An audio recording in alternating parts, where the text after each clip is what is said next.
யாக்கோபு என்னும் பூச்சியே, இஸ்ரவேலின் சிறு கூட்டமே, பயப்படாதே, நான் உனக்கு துணை நிற்கிறேன் என்று கர்த்தரும் இஸ்ரவேலின் பரிசுத்தருமாகிய உன் மீட்பர் உன்னை பார்த்து உரைக்கிறார். ஏசாயா 41:14 உனக்கு இப்படி சொல்லுகிறது. தேவ ஜனங்களே, உன்னை மிகவும் கூர்மையுள்ள பற்களின் இயந்திரமாக மாற்றப் போகிறார். உன்னை கூர்மையுள்ள பட்டயமாக மாற்றப் போகிறார். பயப்படாதே என்று சொல்லுகிறார். உனக்கு விரோதமாய் எழும்பி நிற்கிற ஜனக்கூட்டங்களை கண்டு பயப்படாதே. உனக்கு விரோதமாய் போராடுகிற ஜனங்களை கண்டு பயப்படாதே. நீ அவர்களை மிதித்து நொறுக்கி போட போகிறாய். அவர்களை ஒன்றுமில்லாமல் தவிடாய் மாற்றப் போகிறாய் என்று கர்த்தர் சொல்லுகிறார்.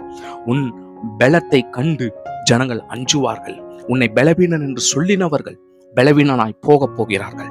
கர்த்தர் உன்னை பலப்படுத்தி உன்னை மிகவும் கூர்மையுள்ள பட்டயமாக மாற்றி ஒவ்வொருவரையும் உன்னுடைய காலின் கீழ் கொண்டு வந்து வைப்பார் என்று என் தேவன் உனக்கு வாக்கு கொடுக்கிறார்.